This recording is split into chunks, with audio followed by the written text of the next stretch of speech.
And just like that, we are back. Ladies and gentlemen, thanks again for checking out this edition of the 12 Kyle podcast.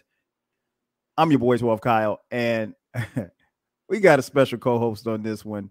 Well, they're all special co-hosts, but this one's he's very special. As you can see from the title, if you've been following the podcast from time to time, we will do what we call the three-peat series, where we take an artist and we examine their first three albums. It's not the middle three, it's not their last three, it's just their first three albums. And it's called a three-peat because it's like a championship run. So for you to make a three-peat podcast, you gotta have three solid initial albums coming out of the gate. And the artist that we're going to talk about, if you know me, you know that I stopped listening to this guy a long time ago. But I cannot deny what these three albums were. And while I don't listen to his music now, I don't pay attention to him now, I will say these three albums are incredible. And that's what we're here to talk about. And of course, you see, I'm not doing this podcast alone. I am joined by one half of the almighty Frocast. Not the best half, but the other half. Wow. My man, King Jerm from the almighty Frocast. Jerm, what up, baby? What's going on, Kyle, man? Thanks again for having me. Excuse me. Just sipping on some of this good wine at the 12 Kyle studio. It's delicious. What year was this again? A 58? What is this? Some expensive shit. That's all I know. It's expensive. Thank you for having me, man. This guy, man, anytime, bro. You know how we do, man. Me and this dude, we go way back, and he's been on here before, so he's no stranger to this podcast, and he has an extremely dope podcast that drops every Friday, and we'll talk about that in a little while. But yeah, you kicked the idea to me about doing a three-peat on Kanye. As I mentioned, I stopped listening. I full disclosure, people, I stopped listening to Kanye's music long before he started saying this dumb shit he's been saying these last few years. However, I think I checked out after the Twisted Dark Fantasy album. But I will say this much. Again, when you're talking about these three albums, I'm just talking about the music. So in preparation to get ready for this podcast, I had to obviously go back and look, because I literally have not listened to these three albums in years. I mean, I'm talking, God, it must have been at least 7 or 8 years. It's been that. Now, of course, I've heard songs. I mean, if a Kanye song comes on in a club, I'm not getting mad and stomping off the floor. But I just, for personal reasons, stopped listening to his music. The music didn't appeal to me before he started, saying dumb shit and running with Duke. But that's beside the point. We're not here to talk about that. We're here to focus on these three albums. But I wanted to get that out because I wanted people to know, particularly the people who know me personally, know that I don't rock with this dude. But again, that's beside the point. Jerm threw the idea out, and when he go ahead. Quick question. When you refer to as Duke, you're talking about Kim Kardashian, correct? No. Okay. Duke, former. No. I thought, because I feel like Kanye went crazy when he started running with that Duke. So that's what that's what I thought you were referring to. The former leader of the free world, Duke. Okay, that guy. But I can't. Yeah, I just will not ever mention his name. But yeah, to be honest, I think I don't really know that he's been the same since his mother passed. I'm not a psychologist, but I think, maybe there's some trauma, or there's some stuff that he has not gotten over or gotten through. And I haven't lost a parent, so I can't tell him what he should be doing or how he should feel. But that being said, I think just from standing from afar, I think he's gone through some things. So, like I said, I had my own personal reasons as to not listening to his music, but, going back to these three albums, I was really, really reminded of how dope he was and how much I liked him at the time that I was listening to this music. Cause I was man, I mean, I've been jamming this shit like just like it was yesterday, and it feels, good. So we can go back, man. We can start off with the first album. The first album, man. It was, I can't say it came out of nowhere, but this was his first championship. The first championship was the College Dropout. Now, the College Dropout was released on February 10th, 2004. So, Jerm, where were you when the College Dropout hit the streets? I was currently living in Athens, Georgia. My wife was in school getting her PhD at UGA. So, I just got married. I just got married like a month earlier. You know what I'm saying? So, just married life was still fresh on me. I was still a newlywed and everything. So that's where I was. I got married in January. This album came out in February 2004, you said? So, yeah. I was just a month into marriage. So, yeah, I was trying to figure it all out. That's where I was. Trying to figure it out. I know that's right. Shout out to Queen Jerm. The other half. What have I done? I was like, what have I done? Like the better half of the Almighty Broadcast podcast. I agree with that to a certain extent. She is my better half. She bounces out. Oh, no doubt. But yeah, it's I feel you. Let me see. February 2004. I was definitely here in Atlanta. And it's funny, man, because it's like when you think about these dates, you have to kind of figure out where you were in life. We were married. At the time we only had Dion and Cameron, our two older sons. And so they were little. And I was in Atlanta working, man, and chilling. I remember when this album came out, and I remember I got the CD. And we had obviously heard so much about him. And we'd seen him produce for Jay-Z and Beanie Siegel and everybody on the rock, but we didn't know. I mean, you thought he could rap, but we weren't really sure how an album was going to sound. The College Dropout debuted at number 2 on the US Billboard. Sold 441,000 copies in his first week. Real of course, albums, he had people. Singles like real albums, not streams. Yeah. These were albums that you had to drive to the store, purchase, come back home, and either listen in your car on your Walkman or whatever the case may be, or your tape player for that matter. These were real albums.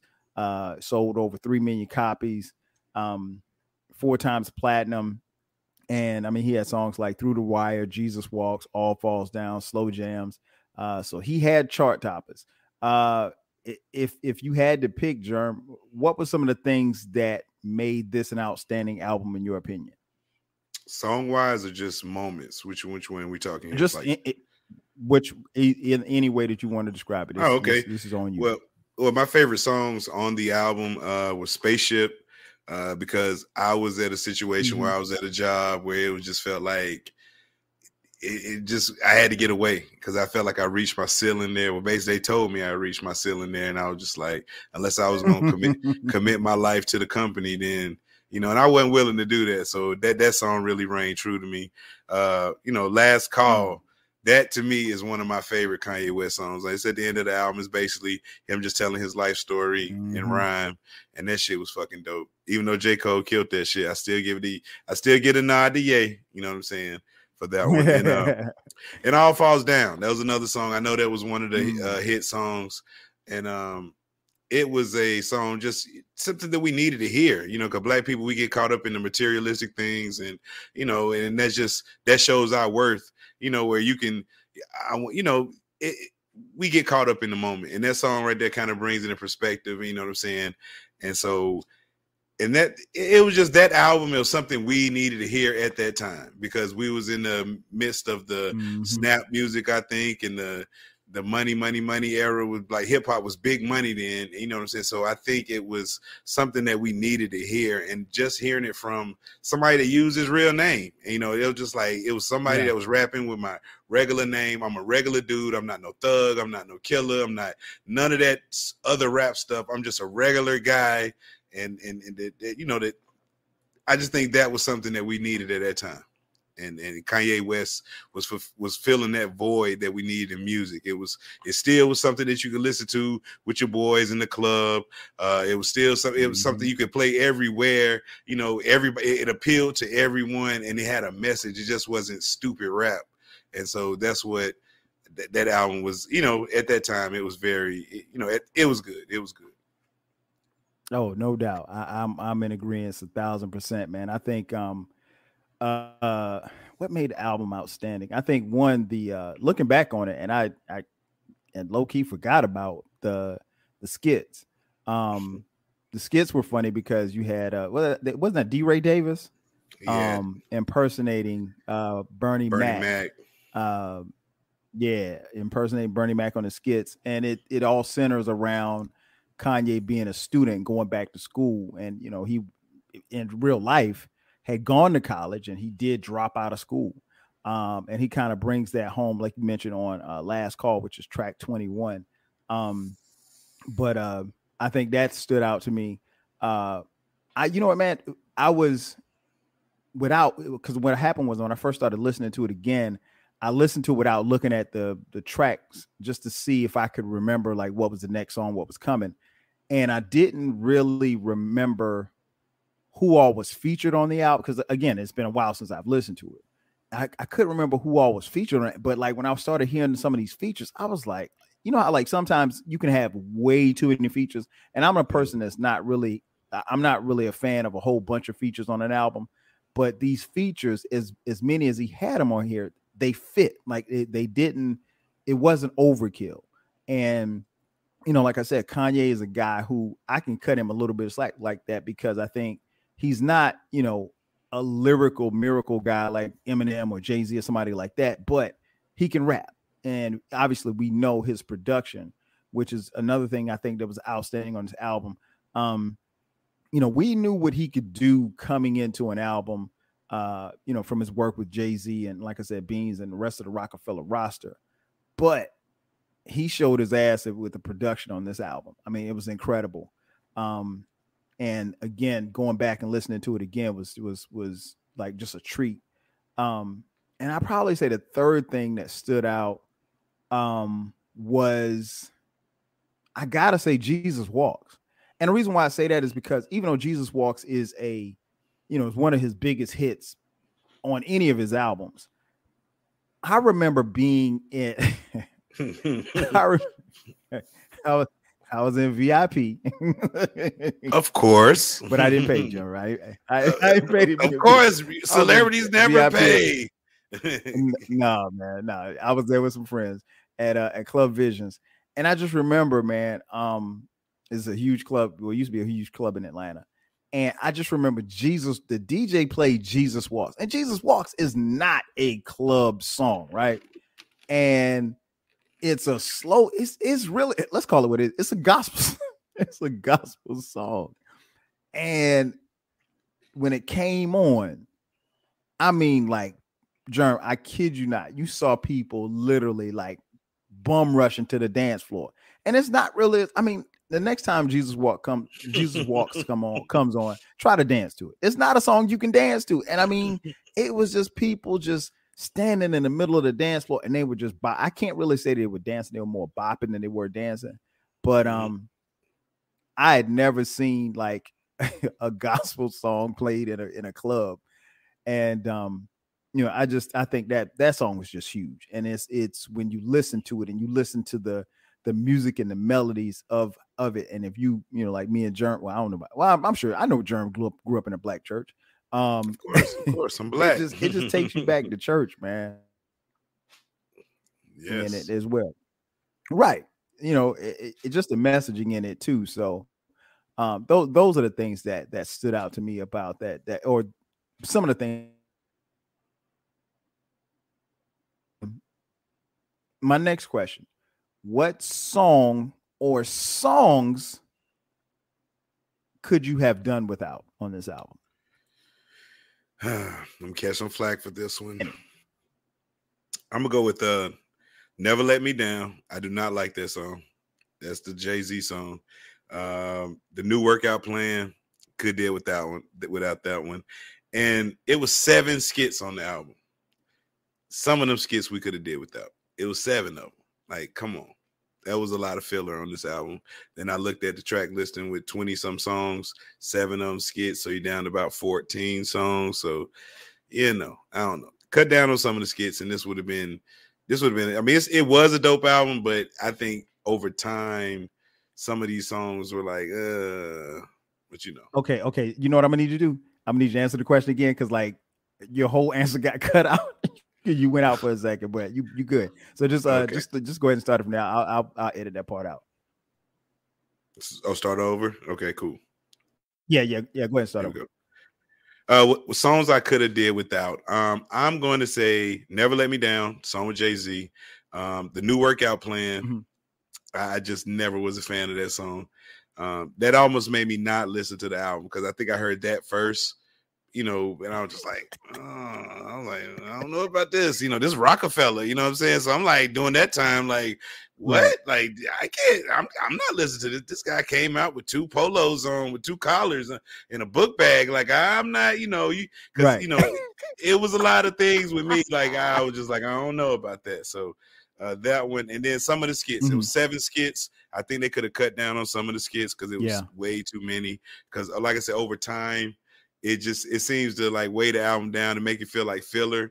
And if you take away a lot of the skits, you got 14 songs. So, but it still was a good album, debut album. But if clean up some of them songs, it'll be all right. No doubt. Yeah, I'm with you on New Workout Plan. I think I'm trying to think, like the first time I heard it, I was like, man, what is this? Like, because I felt like the album was riding. I mean, the album goes from like you said, Spaceships to Jesus Walks to Never Let Me Down, and then Get 'Em High, which is a banger. And then the Workout Plan skit comes on, and then this New Workout. And I was like, and that, I guess for me, that song got tired really quick. But yeah, I much like you, I probably could have done without a few of the skits. And the one thing that I learned that I probably already knew, but since I hadn't listened to this music in a while, this is a pretty damn long album. It is. This album is over an hour. So like, even when I got to the skits at the back half of the album, I was like, damn, because again, the first couple of times I listened to it, I wasn't looking at the tracks. I was like, damn, man, this ain't over yet. Like, and then I had to go back. Didn't he do like back-to-back skits? 76 minutes. Didn't he do like back-to-back skits near the tail end of that? Like, I was just like, what's going on? Tracks 14, 15, 16, and 17 are all skits. And then it goes into 2 words, which is track 18. Yeah, with Most Def and Freeway and the Boys Choir of Harlem. Yeah, so and that, to be honest, Jerm, that's what 1, 5. That's almost, just doing the calculation in my head, about 6 minutes worth of skits. Good gracious. So, I could see how over a period of time people would get annoyed with that. Now this album had a championship moment. Its championship moments in 2004 was nominated for an American Music Award for favorite hip hop album. In 2004 was also nominated for Billboard Music Award for hip hop album of the year. In 2004, it won a Source Award for album of the year. In 2005, it was nominated for Grammy album of the year.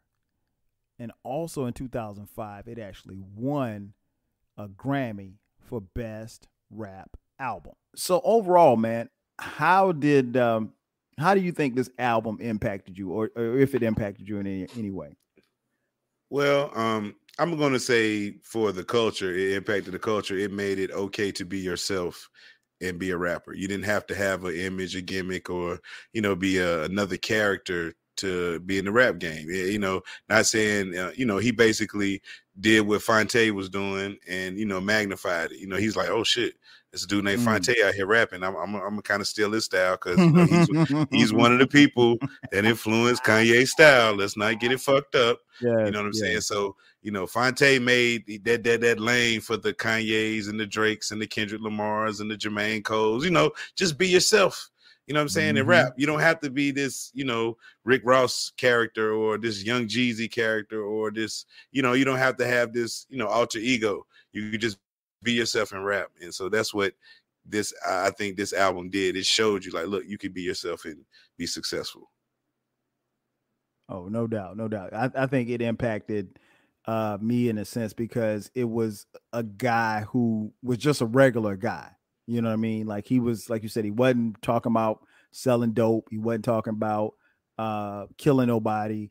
It was no mafioso rap. It wasn't even really shiny rap because at the time Kanye didn't have any money. So, he couldn't come in and talk about, icy chains and Benzes and stuff like that. So he kind of appealed to the everyday fan. And I think that's one of the things I liked about it. It impacted also, I think, because what we saw was a guy that was really, really hungry. He had established himself as one of the up and coming producers in hip hop, but he was hungry as an MC. And honestly, I think when I say the old Kanye, because people hear me talk about the old Kanye, this is the old Kanye that I missed. This guy was, he was rapping like he was rapping his ass off, like he was rapping, like he was still trying to get a deal. And you got to think if he's in a room with, the likes of Jay-Z and Dame, he's trying to impress them because they know that they got a guy like Beanie Siegel who can rock the mic. They know that they got a guy like Freeway who can rock the mic. And Kanye, I think they initially, and he's talked about it before, they initially just thought he was just going to be just a regular producer rapper. Like they knew that he could produce and they wanted him for that, but they didn't, he wasn't looked at as a long-term, star or anybody that they felt was going to be able to carry an album as an MC. So, and he illustrated that on the song that you mentioned on Last Call, which I think, like you said, is an incredible song, which details his early career and what he went through. And how he actually got to Rockefeller. So yeah, that was the first championship. So then we moved to the second championship, Late Registration. This album was released August 30th, 2005. So King Jerm, where were you August 30th, 2005? Oh man, 2005. I was still at that dead end job. I was a year later in the marriage, got through that first year. You know what I'm saying? We were still in Athens. It's August. I think I just found out my wife was pregnant enough with our second child. You know what I'm saying? So I think we just found out maybe in that month beforehand or something like that. So yeah, so that's where I was. Wow. About to be a dad. times two. Yes, sir. Yeah, because that was the second one. Yeah. For me, 2005. Yeah, we still had Dion and Cameron. Brandon wasn't here yet. And yeah, just working and chilling and settling into, at the time, that would have been coming up on 4 years of marriage at the time. So yeah, it was I do remember this one coming out too as well. I had a lot of fun when this album dropped. So yeah, the College Dropout was a huge success, and obviously and Late Registration followed and was very similar. This album sold 860,000 copies in its first week. 860,000 hard copies that you had to go to the store to pick up. It wasn't no streaming. It wasn't no, wasn't no file sharing and stuff like that. I mean, we talking hard copies. And obviously he had during the file sharing era. That's it. During the file sharing. Great point. This was during the file sharing era. He had singles like Touch the Sky, Heard Him Say, and Gold Digger. What did you like about this album? What did you think made this album outstanding? Well, this album showed us that Kanye was a star on his own. Like this album showed us that it just wasn't the Rockefeller backing. Like, yeah, the Rockefeller backing got him in the door, but he showed us why he deserved to be in the party with this album here. Like you said, the singles, it sounded cleaner. It sounded more like the music was bigger. And I mean, he had star power on here. He had reached for like what I think this is the one that had the Blue Man. No, this one with the Blue Man Group. This is the one that had you said Touch the Sky. Yeah, like Lupe on this one. Oh my gosh, that was one of my favorite songs. Yep. Touch the Sky, like, because it was just like the way it sounded when you listen to it in something with a good system like that. It was a great sounding like album. And this album here showed me like Kanye is a star. Like I was just like, wow, like this guy really impressed me. He did it again because I like this album 10 times better than the first album. Like this album, because it holds up to this day. Like, man, it's a tough album right here. The second album, woo, I was just like, man, Kanye did it. Sophomore slumped my ass. I was like, this man came out here swinging, man. So that's how I feel about this album. It was real good. Yeah, man. There's a couple of things I think that stood out to me that made this album. Again, the production. And like you said, I think we as fans were really blown away because if he had come out and flopped, I mean, you know, we'd have just chalked it up. You know what I mean? Like there's nothing we could have done or said because the college dropout was so huge. And this album was crazy. Like, and he had, again, I'll go back to what I said a little earlier, the guest features that didn't necessarily overflow him. And these were bigger records though. These were even the radio singles were big. The Touch the Sky joint, Heard Him Say, Gold Digger. I mean, Gold Digger was on every single radio station. The video was on every single TV station. Yeah, man, it was and I think I remember hearing him in an interview. He said that he was trying to make stadium music. Well, this right here is stadium. A lot of these songs are stadium songs. My joint on here, Diamonds Are Forever from Sierra Leone, with Jay-Z. Come on, man. I mean, they're going toe to toe. And I think, you know, Kanye is doing his best to hold his own against his mentor, his big brother, if you will. But yeah, I love this album, man. I think it's I was really surprised because I'll be honest, I thought he was gonna fall off because I just didn't know. And I mean, from you know, having Jamie Foxx, Lupe, like you mentioned, Paul Wall, GLC, I had forgotten about the crack music joint with the Game. Game ain't do nothing but say it's the crack. I think he only said that. I mean, but still, you know, but I mean, the Game was hot then. So, you know, for him to get the Game on, We Major with Nas. Cameron wasn't really. Yeah, now that song I really wasn't a fan. I was whoa, hey, Cap, whoa. Yeah, we're not gonna do that. Wasn't a fan. Cameron is in my top 10 all time. But I mean, full disclosure,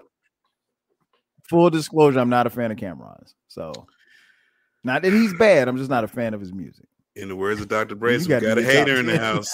We got a hater in the house. Hey, well, I'm in the house on the couch with my feet up. I take that back.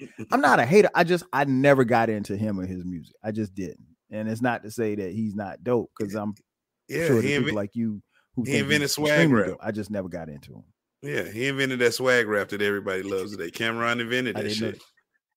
Yes. Well, what happened to that swag rap? What happened to that swag rap in the verses, though? What happened to the swag rap in the verses? I mean, you don't Cam's not a performer. He's not a performer. He was just like, man. Exactly. Like, yeah, they were okay with rapping over there on like. I like the rapidy raps. Yeah. They was like, we're not performers. We don't perform together. The Locks still perform together. It was a more cohesive. It was just like it was like performers versus these dudes that do club spots that show up at 1:00 and the club closes at 1:30. They get up there and do 3 songs over during the real song. And nah, that's not. two Right, different right. classes of Yeah, that artists ain't out them. there. That ain't them. You So right. yeah, but You nah, right. You right. I'm just bullshitting. But I do like this song with Cameron on it, but it's not one of my top that I have off the album. Like, I love We Made You, like you said, because anytime Nas raps over good beats, I like Nas. When Nas picks the beats, I don't want to hear Nas. Like I tell you, anytime I want to go to sleep, you put on a Nas album that's not King's Disease. The shade. Stop it. Stop it. I'm telling you. Stop it. I mean, besides that first album, that was the industry. Like nobody gets that top promo when they first. Like, Cal, me and you could do an album if we get Primo, Q-Tip, Large Professor. Hey, man. What's my name? Pete. Arguably Pete the greatest hip hop album ever. How dare you? Yeah, because they had the greatest production ever. You can't fail with their production. Come on. No, it's the rhyme. But let's stay on task. We can talk about that. We can argue about that on another one. No, you could. So what song could you have done without on this album? Or song? Man, Bring Me Down, man. And then I just didn't like that song with him and Brandy. Featuring Brandy. Okay. Yeah. I just didn't like the sound of it. I mean, it was mostly the beat that I didn't like on it. It was mostly the beat. Change the beat. I might be in, but the current beat they have with it, nah, not rocking with that one. I actually liked it. I thought it was pretty decent. I'd probably say, I mean, and he wasn't as skit heavy on this one. But again, this album is 70 minutes long, so it's over an hour. Yeah, the Gone with Consequence and Cameron. Even when it came on the first time, I was like, "Oh, skip." Oh my god, man! Hey, Ye spitting on that song though, man. Hey, they spitting on that song though, man. You got to check it out, man. You'll have to tell me about it, because I think every time that I listen to it preparing for this podcast, I think I skipped it. You gotta listen. Ye is spitting on this song. It's your sweet brother. I was in the truck like, Skip. I was sitting at the light. Skip. Okay, where we at? We on diamonds. We're on diamonds. We're on the bonus diamonds. Please, okay, here we go. Yeah, that's give it a shot.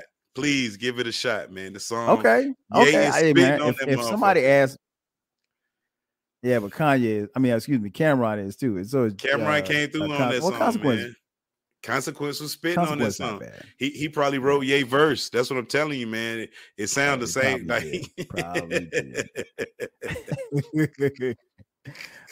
So the championship moment, this was in 2005, was nominated for Vibe Awards for Album of the Year. Was in 2006 was nominated for BET Hip Hop CD of the Year. 2006 was nominated for Hip Hop Billboard for Top Hip Hop Album.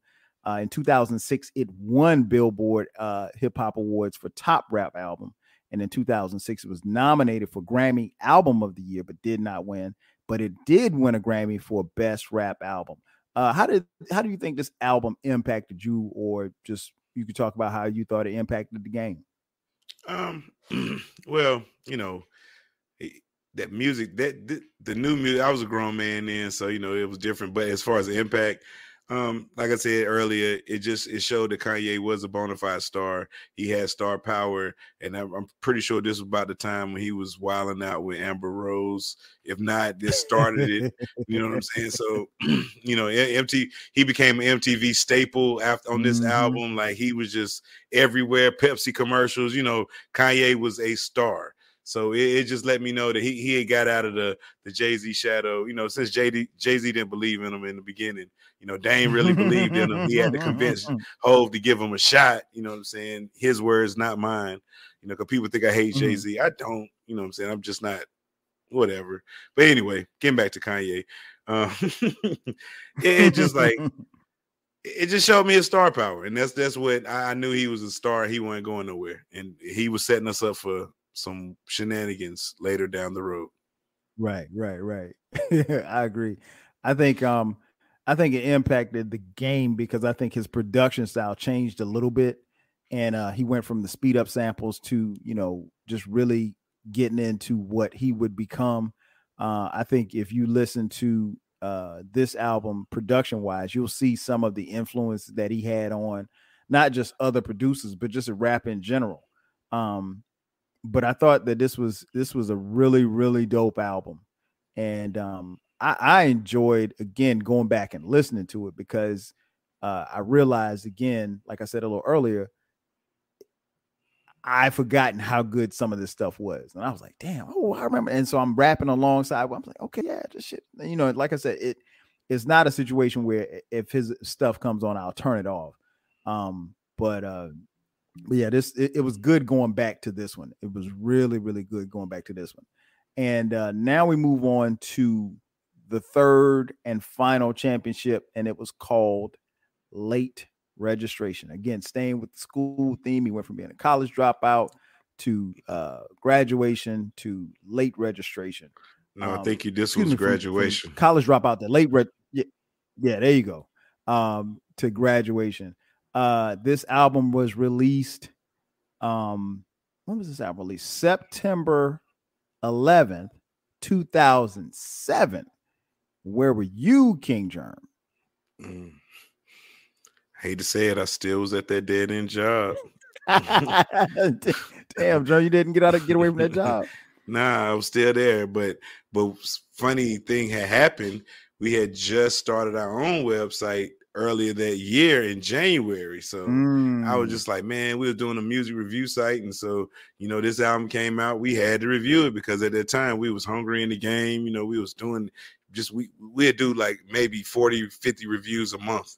Like we had like everybody was doing reviews and this shit was crazy.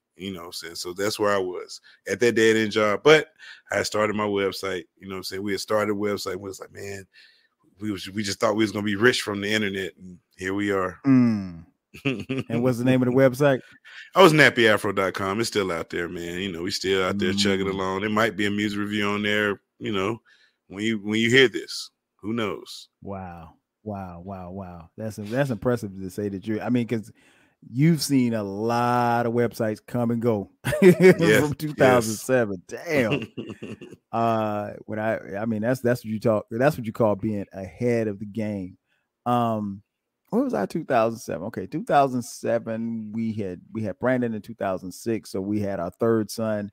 I was at that company? Oh no! When this album came out, I was actually unemployed. I remember this now. Yeah, man, the job. Oh man, that job. But it's good because what happened was I was at that job and I knew that the end was coming. Like I just knew it was coming, and they offered us a severance. And I remember I was talking to this lady named Miss Carol. Miss Carol, she kind of reminded me of Esther a little bit from Sanford and Son. And Miss Carol said, she walked over to my desk. She said, "Hey, are you gonna take that severance?" I said, "Miss Carol, I don't know. I'm thinking about it." She said, "Shit, you better take that damn severance because they're gonna shut this motherfucker down in a minute." And sure enough, I took the severance, and it was like that June of 2007. And bruh, by the time this album came, like end of September, the feds kicked in the door, shut everything down. They took people to jail. Jesus. Not many workers, but like the higher ups. But now, I was not employed. I was sitting on that severance money, just chilling. I was like, man, I'm gonna rock this for a little bit and collect me some unemployment, and then I'm gonna go try to find me another job. But so that's how you did it. You sold all your stock in the company. Look at this guy. You had the golden parachute. Okay, now I get it. All right, it's all making sense now. It all is making sense, man. You can't make a golden parachute out of $3,000. Okay. Oh boy, you stupid. I should have told. I forgot who I was talking to. This man thinks I got money. Yes, man. But anyway, so that's what I was doing when this album dropped, man. So this was again the third championship, not late registration. I keep saying late graduation. So what made this album outstanding to you, man? Because this album, again, he sold through the roof. Now we said the last album, Late Registration, was 860,000 hard copy sales, first week sales. This one, 957,000 first week sales. So he almost goes platinum within a week. Jesus. many people remember the stuff surrounding this album, and what I mean by that is he was going head to head with album sales with a guy that you guys know of, guy by the name of Curtis Jackson, aka 50 Cent. And there was a public battle, not any beef, but 50 Cent was sold on the fact that he could make it a better album than Kanye. And so what happened was 50 Cent decided that his album was going to come out on the same day as Kanye's album. And this was something, let me tell you something, kids. This was something that was huge back in the day, because normally if you had a megastar dropping their album on a particular day, you didn't want to drop it because that means nobody was going to buy your album. So 50 actually said in the weeks leading up to their albums being released on the same day that he would retire as a rapper if Kanye outsold him in the first week. Now he backtracked. His album was called Curtis. He backtracked on that statement because obviously he had contractually more albums to do, so he couldn't retire off that. But Kanye beat him, and you know, to be honest, 50's sales and his marketability as a rapper kind of waned after. Not that he fell off, because 50's still doing his thing, but he was never as hot as he was back then. I would just put it like that. But this album was through the roof. He had songs like Stronger, Good Life, Homecoming, amongst others. So what do you think made this album outstanding? What were some of the features or things that you really liked about this album? Just off top, you know, three of my favorite songs. One was Barry Bonds, because Ye showed his lyrical ability, because he was rapping against the rapper eater at the time, Lil Wayne. This one, Lil Wayne was on his run. So for him to go toe to toe with Lil Wayne and maybe even out rap Wayne on that song was amazing to me.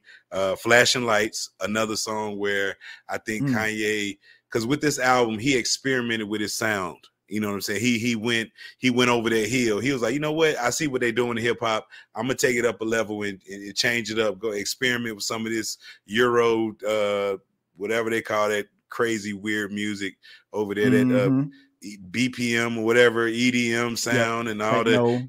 Yeah, he incorporated all these different elements into hip hop and really, you know, he changed. I'm not gonna say he changed the scope of it, but he opened up to different interpretations of hip hop. You know, because you know, whether you like it or not, it's once it's rooted in hip hop, you can make it your version of hip hop. As long as it's the base is hip hop, it's still hip hop. So what he did with this album, he expanded the sound of hip hop on this album, and it was like a worldly album, but it was still dope. It was still dope.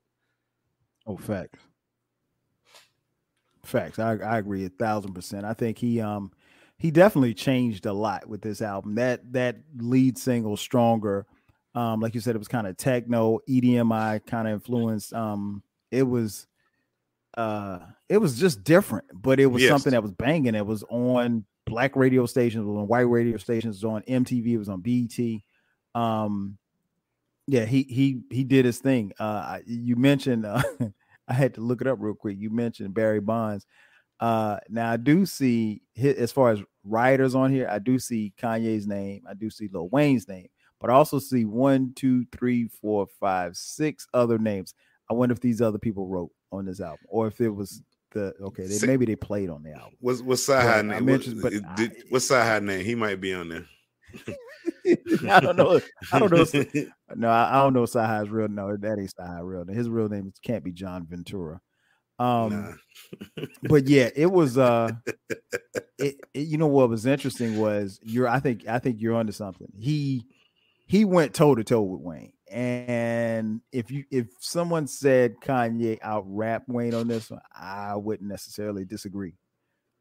He went toe, and at that time, like Jerm said, there was nobody hotter than Lil Wayne. I mean, not even Jay-Z. This was mixtape Wayne.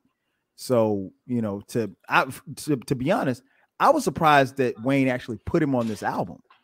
But now he went toe to toe with him, man. He went toe to toe with him. What else did I love about this album? Obviously, Flashing Lights. I love the joint with Premier, Everything That I Am. I love that joint. And I really liked that he ended it with Big Brother, um, a tribute to Jay-Z. And he kind of, when I even going back listening to it now, he kind of explains and describes like, how he and Jay-Z came to be what they were. And I wonder how things are with him and Jay-Z now. I know it's not what it used to be, and Jay-Z was on the last album. From what I heard, I didn't listen to the song or anything. Business decision by Jay-Z. What, Jay-Z want to ride the wave, or you just, of course, like he always does. He finds a way to scheme. Now all of a sudden, Jay-Z been selling crack to us for years. Now all of a sudden, he's giving you buy paintings, buy real estate, love your family. Whoa, Jay, hold on. Jay-Z's like, I'm still getting money from 75 years old, man. Exactly. He's 75 years old, man. Wearing a wig. He can't be he's wearing a wig, man. He needs to take the wig off and just be an old man. You know what, man? You know what I said? What? Jay-Z fell off when he grew his hair out. He fell, that's when he fell off, when he grew his hair out. Hey, Jay-Z fell off a long time ago to me, like Blueprint. Or 3. you can make the case that he fell off when he got married. That was the best business decision in his life, though, because she got him indoors that he never could got open. But this ain't that show for that. Yeah. We have to table that for another discussion. But but yeah, I enjoyed that one too. I thought this was a solid album, man, from top to bottom. And again, Kanye didn't disappoint. Now, what song or songs could you have done without on this album? I'm gonna go with Stronger. I did not like that because it was just too weird. Okay. Yeah, and it was just, I'm not the experimental rap guy. Don't come to me with that because it takes me a while to get, to warm over, certain things. Like if you got a corny gimmick coming out, I'm not gonna listen to you. Like I will hold that against you for the longest. Like Big Crit, I didn't listen to him. His first mixtape, Crit was here because I was like, Big Crit. What kind of name is that? But then when I listened to actually listened to the album, Jerm, I was from the South, Jerm. I didn't know he was from the South. I didn't know anything about him. I just looked up, I like Big Crit. Okay. Like I thought he was from Detroit or something, so I just really didn't, at that time. But when I listened, I was like, man, I really slept on this album. This is dope. So I didn't like Stronger because, like I said, just the new sound, I wasn't ready for that. You know what I'm saying? Not saying the song is not good. It's just I wasn't ready for it. And Drunken Hot Girls, that's when I didn't like that song either. Like Kanye, come on. But then that's the kind of wild and shit he was on at that time. So I could see why he would make a song like that, But other than that album to me, when I say the second album was dope, that third album was even doper because it was just like you got the song with Good Life. I think this one had Homecoming, coming home again, and I'm coming. Yep. Yep, that shit. Yes, man. So this album was dope. This album was dope. Super dope to me. I mean, it's like Kanye got better. Yes, he got better each album. Oh, no doubt. No doubt. I agree with you 1,000%. He finished with Homecoming and Big Brother. So I thought that was a crazy and dope way to end in the album. Let me see. So, Drunken Hot Girls. Yeah, I didn't skip it. I listened to it just because, but I mean, I'm a fan of Mos Def, but I could have done without that. That's probably the only one I could have done without. Everything else seems to flow within the album, and I thought it was pretty good. But yeah, Kanye, I don't think he disappoints at all. His championship moment, he won the American Music Award for favorite rap album. He was nominated for BET Hip Hop Awards for CD of the Year. He won the 2008. Excuse me. He was nominated in 2008 for a Grammy for Album of the Year. He won a Grammy in 2008 for Best Rap Album. So, what was the impact you think this album had on the game or you or whomever? What do you think the impact was? Well, this album impacted me because I think this was the year he went to the MTV Music Awards drinking Hennessy out the bottle. And I knew once I saw him on the red carpet with that bottle of Hennessy and he was drinking it, I was just like, whoa, something bad is going to happen tonight. And that's when he went on stage and did the Interrupted Taylor Swift and everything. So that taught me not to drink Hennessy out of the bottle at an event where you could embarrass yourself. And yeah, so that's what I'm going with that. Man, you got a great memory, man. I remember that, but I didn't know I forgot about the Hennessy.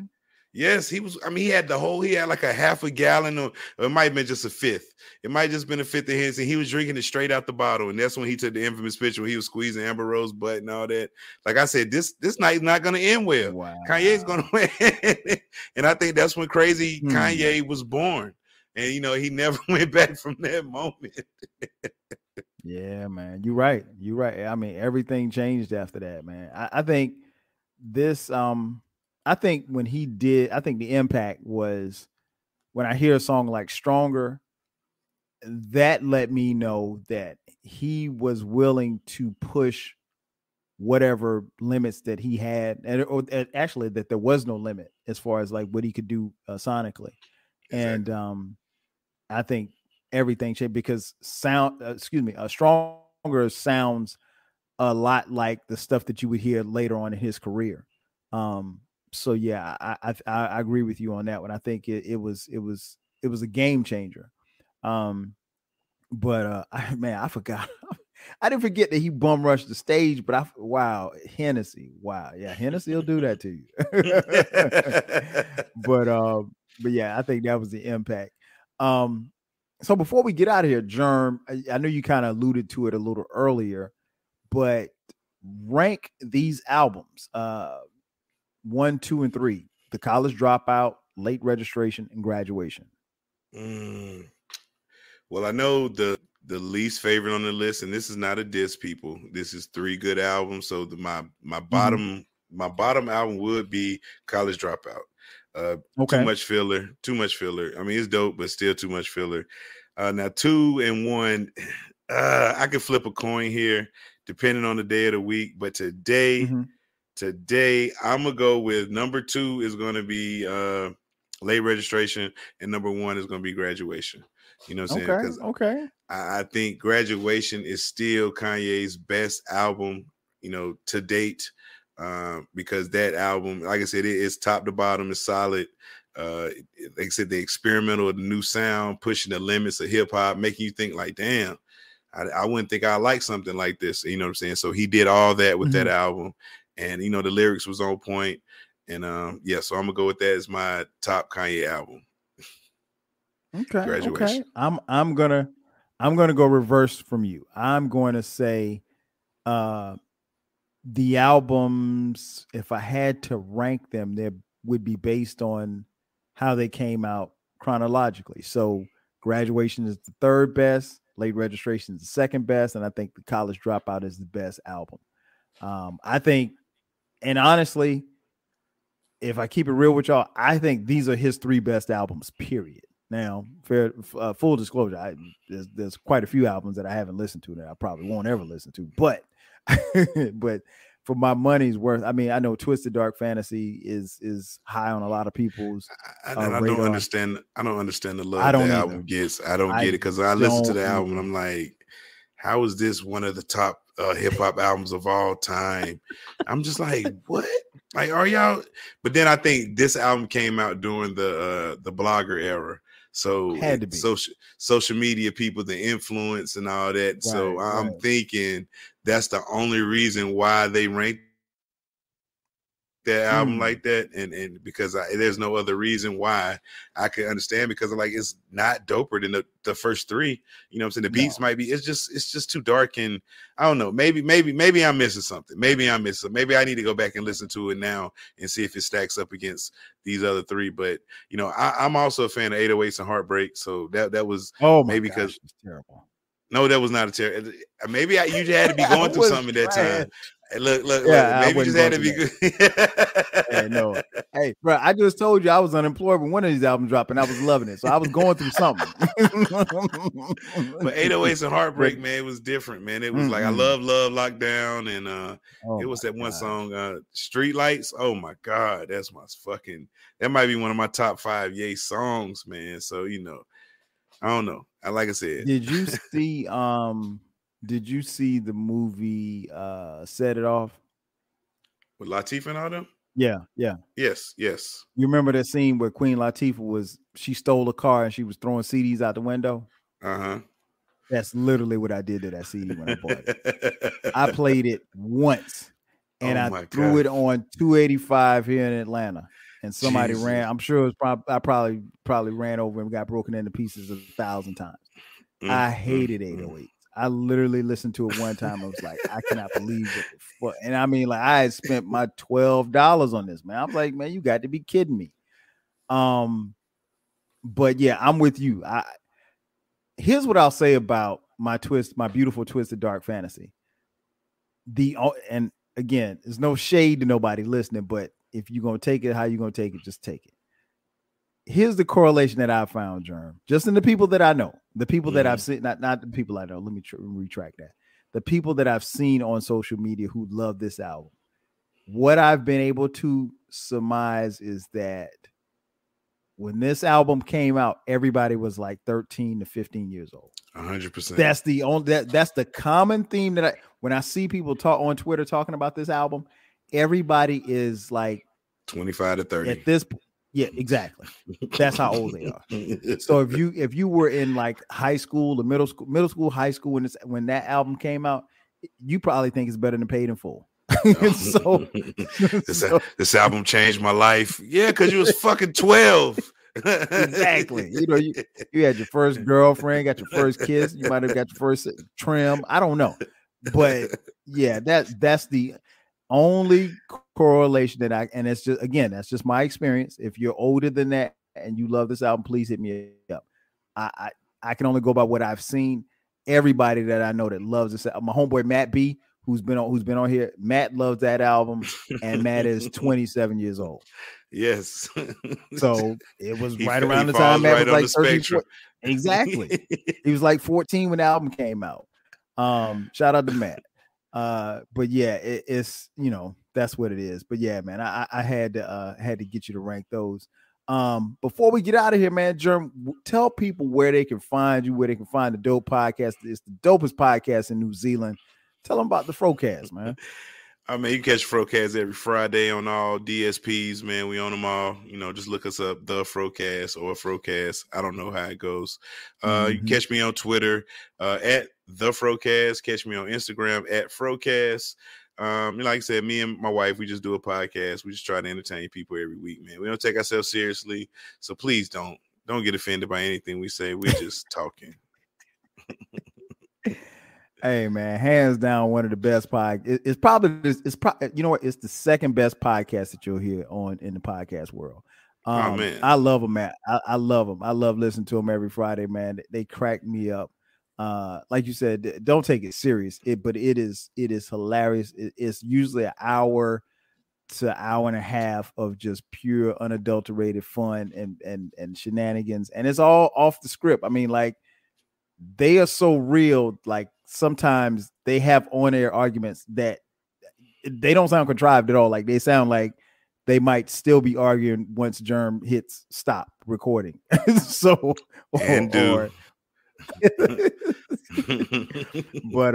yeah, dope podcast. And I mean, they've been doing it. Y'all up to what, 400 at the time of this recording? 470 something episodes? 477. Wow.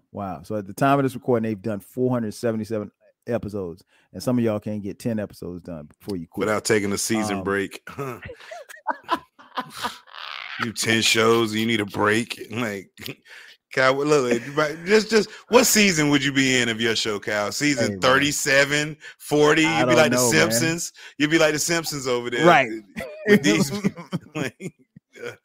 Hey man, all I tell people is that I'm doing a podcast, and you're gonna get one every Thursday at midnight. That's it. Yeah. That's all I can tell you. And it's not. I'll take a week off for my birthday, but other than that, you're gonna get a podcast every week. So it is what it is. But yeah, man, Jerm, thanks for coming on, man. This has been dope, man. You got me to actually do something that I said I wasn't gonna do, which was go back and listen to Kanye's music. And I like I said, it was incredible.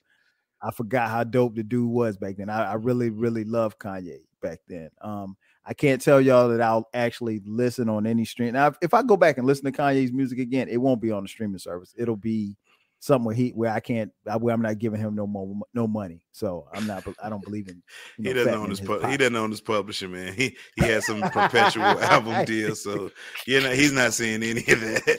Just don't buy none of those $90 t-shirts or those ugly slippers that all these kids are wearing now. Oh my gosh. Oh my this gosh. jailhouse. I said, this ugly shoes. I said, what? I said my nephew had some on. I said, what are those? I'm looking at him like, he said, these are Yeezy slides. I said, what? It costs $100. I said, $100 some for those. $100 for some slides, bro. And they look like some of the jail issued slippers, man. Them look like some shower shoes, brother. Like all the kids wear them now, and I'm just like, oh my gosh, bro. Like, then he's selling you shirts with holes in them, and for $90. Like, man, come on, man. Ye gonna sell these kids a garbage bag, bro. Soon, man. They're gonna be walking around with garbage bags on. And they gonna think this shit cool. Man. I mean, they fool enough. I mean, they actually saw this guy, as he prepared for this last album, did like a 2-month rollout. Man was staying in stadiums and all kind of crazy shit. I'm like, this man turned the Mercedes Benz Dome to an Airbnb, bro. Like, come on, man. I was like, shit, he need to try for the Falcons. They need a DB. They need a punt return and a DB. He might be able to get some run. He was ordering DoorDash to the dome. He was just like, where you at? It's a big house. You can't miss it. Oh, man. Boy, you stupid. But yeah, you guys know where to find me. This podcast, 12 Kyle Podcast on all social media. I'm 12 Kyle, obviously, on all social media. Again, we drop every Thursday. Make sure that you check out Frocast Podcast on every Friday. Again, we dropping heat every week. We're not stopping. From time to time, I'll drop bonus episodes on Sunday. So that's going to do it for us as we take a look back. Peat, Kanye West. For my man King Jerm, I'm your boy 12 Kyle. We'll catch you guys next time. 5,000.